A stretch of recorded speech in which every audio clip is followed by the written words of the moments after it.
નમસ્કાર મિત્રો, સ્વાગત છે ફરીથી એક નવા વિડીયોની અંદર.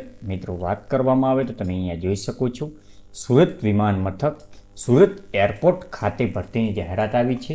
મિત્રો, એરપોર્ટ ખાતે એટલે કે અન્ય સ્ટાફ માટે તેમજ સુરત એરપોર્ટ ખાતે જે ભરતીની જાહેરાત આવી છે, જેની અંદર લાયકાતની વાત કરવામાં આવે તો અલગ અલગ પોસ્ટની જે ભરતી આપવામાં આવી છે, જેમાં 10 પાસ, 12 પાસ, MBA તેમજ અન્ય ડિગ્રી ધરાવતા ઉમેદવારો પ્રમાણે જે શૈક્ષણિક લાયકાત મુજબ પોસ્ટની ભરતી છે. જે પોસ્ટ મુજબ શૈક્ષણિક લાયકાત ધરાવતા ઉમેદવારો માટે સુરત એરપોર્ટ ખાતે ભરતીની જાહેરાત આવી છે. પગાર ધોરણની વાત કરીએ તો 20,000થી લઈ અને 80,000 સુધી જે પોસ્ટ મુજબ પગાર ધોરણ રાખેલ છે.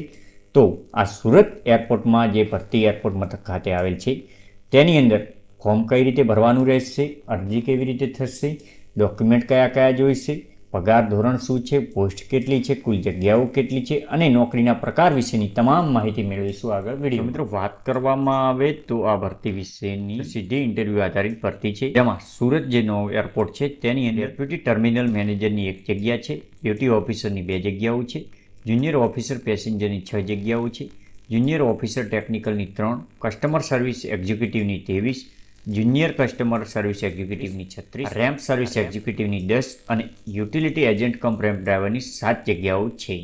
જેની અંદર Surat international airport conference room near CSO office સુરતની અંદર જ્યાં ઇન્ટરવ્યૂ આપવાનું છે, જેની તારીખ છે જે પહેલી જે 4-5 પોસ્ટો છે તેના માટે તારીખ 8/1/9/1 એટલે કે 8 જાન્યુઆરી અને 9 જાન્યુઆરી 2024ના દિવસે જે આ 5 પોસ્ટ માટેનું ઇન્ટરવ્યૂ રહેશે. તેમજ રેમ્પ સર્વિસ એક્ઝિક્યુટિવ અને યુટિલિટી એજન્ટ કમ રેમ્પ ડ્રાઈવરનું જે ઇન્ટરવ્યૂ છે તે 10 જાન્યુઆરી અને 11 જાન્યુઆરીના દિવસે રહેશે. જે ઇન્ટરવ્યૂ સ્થળ પર હાજર રહેવાનું રહેશે. અને હેન્ડી વુમન બંનેની જગ્યાઓ છે, હેન્ડીમેનની 40 અને હેન્ડી વુમનની 25 જગ્યાઓ, જેનું ઇન્ટરવ્યૂ 12 જાન્યુઆરી તેમજ 13 જાન્યુઆરીના દિવસે રહેશે. તો આ જે ભરતી છે આની અંદર વાત કરવામાં આવે જો લાયકાત વિશેની, તો સૌથી પહેલાં વાત કરીએ ડેપ્યુટી ટર્મિનલ મેનેજરની.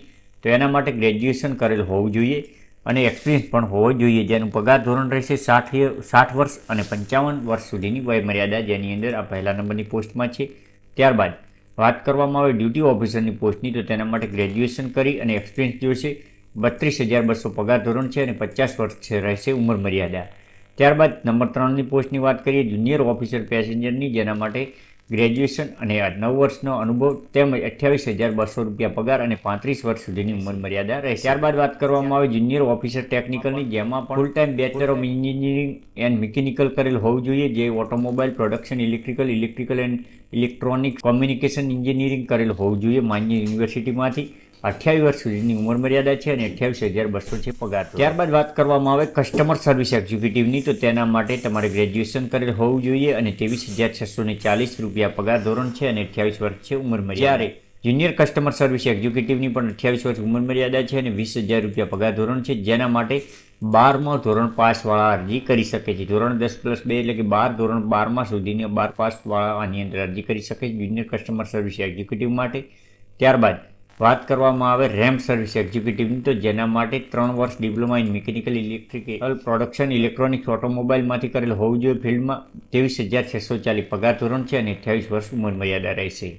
ત્યારબાદ વાત કરવામાં આવે રેમ્પ સર્વિસ એક્ઝિક્યુટિવની અને એની પછીની વાત આવે યુટિલિટી એજન્ટ કમ રેમ્પ ડ્રાઈવરની, તો 10મું પાસ હોય તે યુટિલિટી 10 પાસ હોય તે યુટિલિટી એજન્ટ કમ રેમ્પ ડ્રાઈવરમાં અરજી કરી શકે છે. 20,000 અને 130 રૂપિયા પગાર રહેશે અને 28 વર્ષની ઉંમર મર્યાદા રહેશે.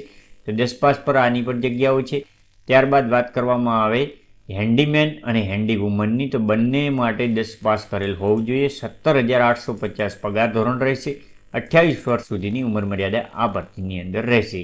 તેમજ આ ભરતીની અંદર હેન્ડીમેન, હેન્ડી વુમન તેમજ બધી તમામ માહિતી છે તે અહીંયા આપેલી છે પીડીએફની. 24 પેજની આ પીડીએફ છે.